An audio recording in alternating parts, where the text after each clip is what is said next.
सुनसान वीरान कब्रिस्तान में पसरे सन्नाटे के बीचों बीच एक चंद्रवंशी दूसरे चंद्रवंशी के सामने खड़ा था। राहुल की धड़कनें तेज थी, पर उसकी आंखों में डर नहीं था। अपनी मौत का कफन अपने सर पर बांधे राहुल चीखते हुए उस चंद्रवंशी की तरफ आगे बढ़ा। राहुल को अपनी तरफ निहत्था आता देख उस चंद्रवंशी योद्धा ने एक बार फिर अपने भाले की पूरी ताकत से राहुल पर जोरदार वार किया, पर तभी अचानक उसका भाला हाथों से छूटकर अपने आप हवा में तैरने लगा। ये देख राहुल हैरान था। इतना ही नहीं, जो कब्रिस्तान अब तक सुनसान था, वहां अचानक तेज हवाएं चलने लगी, जो देखते ही देखते बवंडर में बदल गई। बवंडर इतना तेज था कि उसने आसपास की धूल, मिट्टी, बिखरे पत्तों को अपनी तरफ खींच लिया। वो भाला भी उसी बवंडर के तूफान में समाकर कहीं गुम हो गया, और फिर अचानक से वो बवंडर शांत होने लगा। धूल मिट्टी का गुब्बारा हटते ही राहुल ने जैसे ही सामने देखा तो मास्टर उस बवंडर से निकलते हुए बाहर आ रहा था। उसके चेहरे पर वही शैतानी हंसी थी। मास्टर ने राहुल की तरफ देखते हुए कहा, तुमने बुलाया और हम चले आए। मैंने कहा था ना राहुल, एक दोस्त ही दूसरे दोस्त के काम आता है। मास्टर को देख उस चंद्रवंशी योद्धा का चेहरा गुस्से से लाल था। मास्टर पर वार करने के लिए जैसे ही वो आगे बढ़ा तो मास्टर ने हवा में उड़ते हुए उसे अपनी शक्तियों से कैद कर लिया, और मास्टर के एक इशारे से उस योद्धा का शरीर बीच से कटकर जमीन पर बदहवास सा गिर गया। राहुल मास्टर की शक्तियों को जानता था, पर उसे भी अंदाजा नहीं था कि मास्टर उस चंद्रवंशी को इतनी आसानी से हरा देगा। मास्टर उड़ता हुआ राहुल के पास गया और कहा, इन लोगों का सच तुम मुझसे छुपाना चाहते हो, जो तुम्हारे खून के प्यासे हैं। राहुल ने चिल्लाते हुए कहा, मैं नहीं जानता ये क्यों मुझे मारना चाहते हैं। जितना मैं इन चीजों से दूर भागता हूं, ये उतना ही मेरे पीछे पड़ जाते हैं। पर मास्टर, तुम चंद्रवंशियों से क्या चाहते हो? क्यों इनका सच जानना है तुम्हें? मास्टर ने गहरी आवाज में कहा, राहुल, तुम भूल रहे हो, अब मैं एक नरकदूत हूं। अपने भाई की तरह नहीं, मैं इस दुनिया से हर उस चीज को मिटाना चाहता हूं जो मानवता के खिलाफ है। ये चंद्रवंशी सदियों से इस पृथ्वी पर राज करने की रणनीति बना रहे हैं। अपनी गुफा में चंद्रवंशियों ने ऐसा कुछ छुपा रखा है जो अगर गलत हाथों में लग गया तो इस सृष्टि का विनाश हो जाएगा। तुम अपनी जिम्मेदारी से भाग नहीं सकते राहुल। बस एक बार कहो, तुम्हें मैं अपना दूत बनाकर वो सारी शक्तियां दे दूंगा जिसके तुम हकदार हो। आखिर कब तक एक भीगी बिल्ली की तरह डरकर भागते रहोगे? राहुल हताश होकर जमीन पर घुटने टेक कर बैठ गया था। एक तरफ उसका ज़मीर उसे बुराई के खिलाफ जंग लड़ने के लिए उकसा रहा था, वहीं दूसरी तरफ उसका दिल उसे आयशा से किया वादा याद दिला रहा था। इनमें से एक रास्ता चुनना राहुल के लिए मुश्किल था, पर आखिरकार दिमाग पर दिल की जीत हुई। राहुल ने मास्टर से कहा, मैं जानता हूं मास्टर, नरकदूत बनने के बाद तुम इस दुनिया को ठीक करना चाहते हो, पर यह तुम्हारी लड़ाई है, मेरी नहीं। मुझे जाना है, घर पर मेरा परिवार मेरी राह देख रहा होगा। ये कहते हुए राहुल वहां से उठकर अपनी कार की तरफ जाने लगा। मास्टर ने राहुल को रोकते हुए कहा, एक चीज तो तुम भूल ही गए राहुल। राहुल ने मास्टर की तरफ देखा तो उसके हाथों में वही अंगूठी का बॉक्स था जो लेने राहुल दुकान गया था। शायद उस तूफान के बीच राहुल की जेब से गिर गया होगा। राहुल ने उस अंगूठी को अपने हाथों में लेते हुए मास्टर से कहा, थैंक्स। राहुल जैसे जैसे अपनी कार की तरफ बढ़ रहा था, मास्टर बस उस अंगूठी के बॉक्स को घूरे जा रहा था।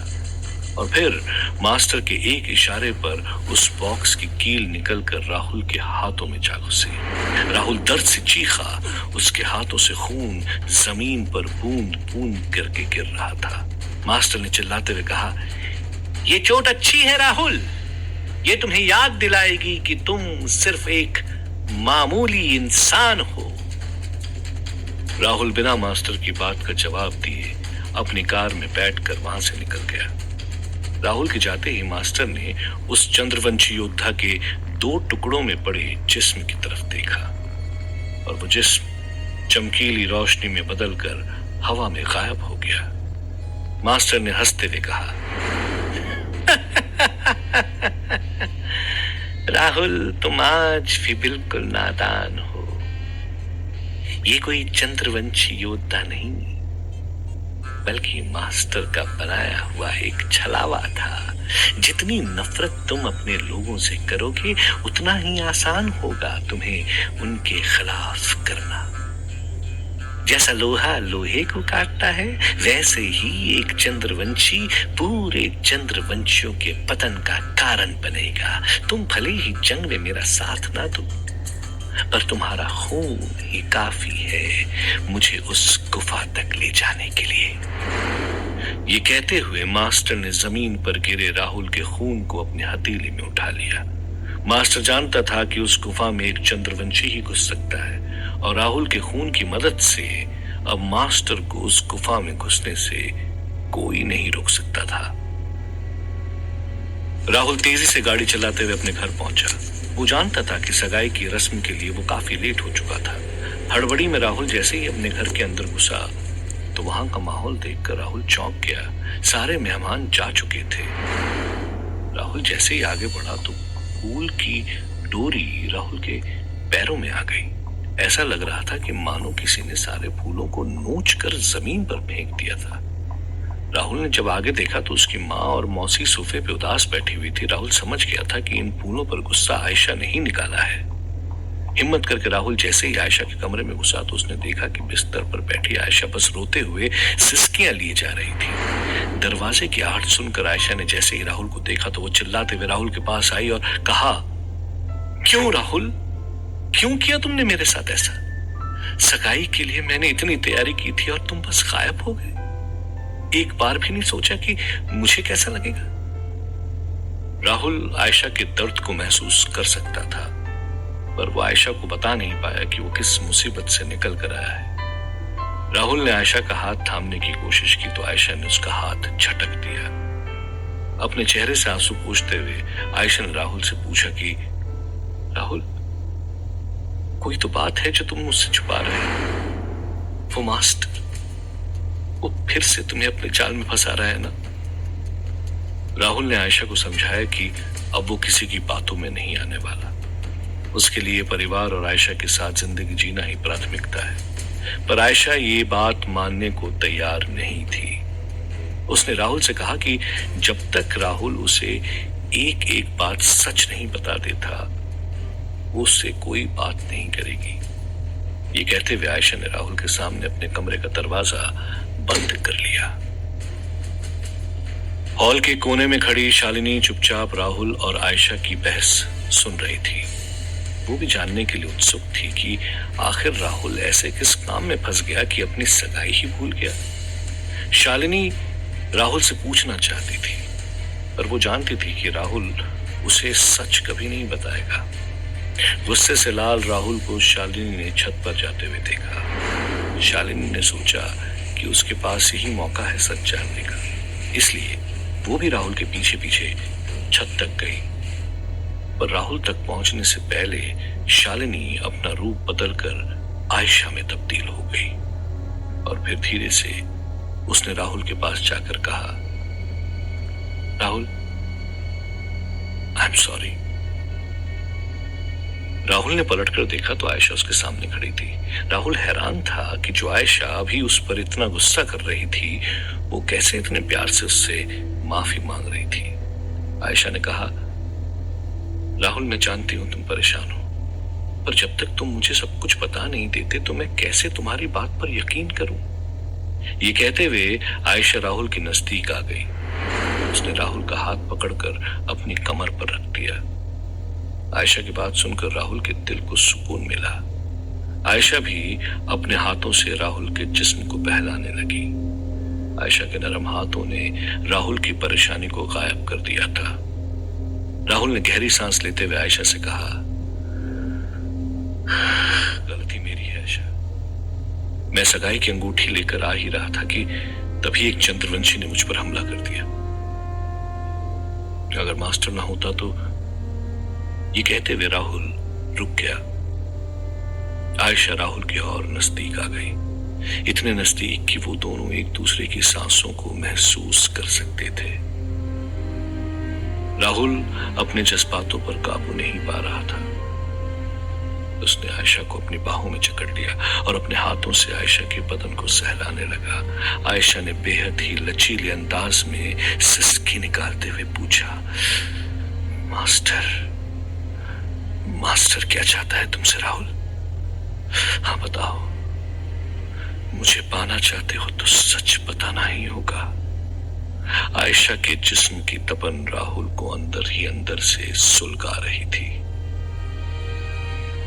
राहुल ने आयशा के गालों को चूमते हुए कहा, मास्टर चाहता है कि मैं चंद्रवंशियों को हराने में उसकी मदद करूं। ये सुनते ही आयशा की आंखें खुली की खुली रह गई। शालिनी जो इस वक्त आयशा के जिस्म में थी, वो किसी भी कीमत पर राहुल को मास्टर के साथ जुड़ने नहीं दे सकती थी। आयशा राहुल के मन को बहलाना चाहती थी कि तभी उसने देखा कि उसके हाथों पर वो सफेद बाल वापस आ रहे हैं। उसके बालों का रंग सफेद हो रहा है। शालिनी को डर था कि कहीं राहुल उसके बदलते जिस्म को देख न ले, वरना उसकी सच्चाई राहुल के सामने आ जाएगी। आयशा के जिस्म में शालिनी ने जैसे तैसे राहुल को खुद से दूर किया और बिना कुछ कहे वहां से चली गई। राहुल हैरान था, वो समझ नहीं पा रहा था कि आयशा अचानक से इतना अजीब बर्ताव क्यों कर रही थी। राहुल आयशा को मनाने उसके पीछे गया, पर तब तक शालिनी दोबारा अपने जिस्म में तब्दील हो चुकी थी। राहुल ने नीचे आकर देखा तो असली आयशा अपने कमरे से बाहर निकल रही थी। राहुल ने आयशा का हाथ पकड़कर उससे कहा, आयशा मेरी बात तो सुनो। पर आयशा अभी गुस्से में थी। आयशा ने चिल्लाते हुए राहुल से कहा, कुछ नहीं सुनना मुझे राहुल। तुम बदल गए हो। आयशा के इस अचानक बदले अंदाज ने राहुल को और हैरान कर दिया, पर अब राहुल के गुस्से का पारा भी फूट चुका था। उसने आयशा पे चिल्लाते हुए कहा, बदल तो तुम गई हो आयशा। कभी कुछ कहती हो, कभी कुछ और करती हो। दिक्कत यह है कि तुम्हें मुझ पर भरोसा ही नहीं है। एक बार अपना मन बना लो, आखिर तुम चाहती क्या हो? आयशा ने भी चिल्लाते हुए कहा, मैं बस एक अच्छी जिंदगी जीना चाहती हूं राहुल, तुम्हारे साथ, पर शायद उसके लिए भी तुम्हारे पास वक्त नहीं है। राहुल और आयशा की बहस बढ़ने लगी और तभी राहुल की मां ने आकर दोनों को शांत किया। राहुल की मां ने साफ साफ उन दोनों को चेतावनी दी कि जब तक वो दोनों अपने बीच में आई दूरी मिटा नहीं लेते, ना तो उनकी सगाई होगी और ना ही शादी। आयशा राहुल से इस हद तक नाराज थी कि उसने वो शर्त मान ली और बिना कुछ कहे अपने कमरे में चली गई। राहुल भी गुस्से में अपने कमरे की तरफ चल पड़ा, पर शालिनी वहां खड़ी अभी भी परेशान थी। वो जानती थी कि अगर उसने राहुल को रोका नहीं तो मास्टर जरूर उसे चंद्रवंशियों के खिलाफ इस्तेमाल करेगा। शालिनी राहुल को रोकने के लिए किसी भी हद तक जाने को तैयार थी। रात भर ना तो आयशा सो पाई थी और ना ही राहुल, पर उन दोनों के बीच गलत फहमी इतनी बढ़ गई थी कि अगली सुबह वो दोनों एक दूसरे का चेहरा तक नहीं देख रहे थे। राहुल चुपचाप बालकनी में बैठा था। तभी शालिनी ने राहुल के पास आकर कहा, राहुल, तुमने मुझसे कहा था ना कि तुम्हारे पापा के बारे में पता करने के लिए मुझे कुछ जानकारी हाथ लगी है, तुम्हें अभी मेरे साथ चलना होगा। आयशा ने भी दूर से शालिनी को राहुल के पास जाते हुए देखा था। गेट की दूसरी तरफ से आयशा वहां आकर उन दोनों की बातें सुन रही थी। वो जानना चाहती थी आखिर ऐसा कौन सा राज है जो राहुल उससे छुपा रहा था। राहुल ने थोड़ा हताश होते हुए शालिनी से कहा, अगर मैं एक चंद्रवंशी ना होता तो मेरी सगाई भी हो चुकी होती और अपनी मां से किया वादा भी निभा पाता। चंद्रवंशी, ये नाम सुनते ही आयशा के कान खड़े हो गए। शालिनी ने राहुल से कहा, अभी वक्त बातें करने का नहीं है राहुल, तुम जिसे ढूंढ रहे हो उन तक पहुंचने का यही एक मौका है। राहुल भी तुरंत अपनी जैकेट उठाकर वहां से शालिनी के साथ निकल गया। आयशा, जो अब तक उनकी बातें सुन रही थी, उसने तुरंत ही अपने मोबाइल का इंटरनेट खोलकर चंद्रवंशियों के बारे में ढूंढना शुरू किया। आयशा भले ही राहुल से नाराज थी, पर वो अब भी उससे सच्चा प्यार करती थी। उसने तय कर लिया कि अगर राहुल से सच नहीं बताएगा तो वो खुद ही सच के बारे में पता करके रहेगी। काफी देर तक मोबाइल पे ढूंढने के बाद भी आयशा को चंद्रवंशियों के बारे में कोई जानकारी नहीं मिली, तो आयशा ने किसी को फोन किया। फोन मिलाते ही आयशा ने धीरे से कहा, मुझे तुम्हारी जरूरत है, क्या हम आज मिल सकते हैं? फोन की दूसरी तरफ से आवाज आई, आयशा, तुम्हारे लिए मेरे घर और दिल का दरवाजा हमेशा खुला है। आयशा भी फोन काटकर हड़बड़ी में घर से निकल गई। शालिनी राहुल को एक सुनसान बंद पड़ी बिल्डिंग के पास ले आई थी। राहुल ने चारों तरफ देखते हुए आयशा से पूछा कि ये तुम मुझे कहां ले आई शालिनी? ये तो कोई पुलिस स्टेशन नहीं है। शालिनी ने हंसते हुए कहा, जरूरी नहीं है कि पुलिस वाले सिर्फ पुलिस स्टेशन में ही मिले। राहुल को आने वाली मुसीबत का अंदाजा हो गया था। उसने मुड़कर देखा तो अपने चारों तरफ पुलिस वाले अपनी अपनी बंदूक राहुल की तरफ ताने हुए खड़े थे और उन पुलिस वालों के बीच से निकलते हुए सामने आया सीबीआई चीफ नायडू। अपनी पिस्टल राहुल के सामने तानते हुए नायडू ने कहा, आखिर तुम मेरी गिरफ्त में आ ही गए हो राहुल, अब तुम्हारे हर जुर्म का हिसाब होगा। शालिनी अपने मकसद में कामयाब हो गई थी। वो जानती थी कि नायडू राहुल को कहीं नहीं जाने देगा और इसलिए अब मास्टर भी चंद्रवंशियों को हराने के लिए राहुल की मदद नहीं ले पाएगा। बिना शक्तियों के राहुल पुलिस वालों से भाग भी नहीं सकता था। ना चाहते हुए भी राहुल नायडू के चंगुल में फंस चुका था। एक तरफ राहुल नायडू की कैद में था, वहीं दूसरी तरफ मास्टर राहुल का खून लिए अपने उस खंडर में जा पहुंचा था जहां कमिश्नर उसका बेसब्री से इंतजार कर रहा था। मास्टर ने कमिश्नर की तरफ हंसते हुए कहा, कमिश्नर, तेरी शक्तियों का इस्तेमाल करने का वक्त आ गया है। ये जंग हम जीतेंगे और पृथ्वी से हर एक चंद्रवंशियों का नामो निशान मिटा देंगे। अब देखता हूं कैसे वो चंद्रवंशी अपनी अद्भुत शक्तियों को मुझसे छुपा पाते हैं। ये कहते हुए मास्टर जोर जोर से हंसने लगा।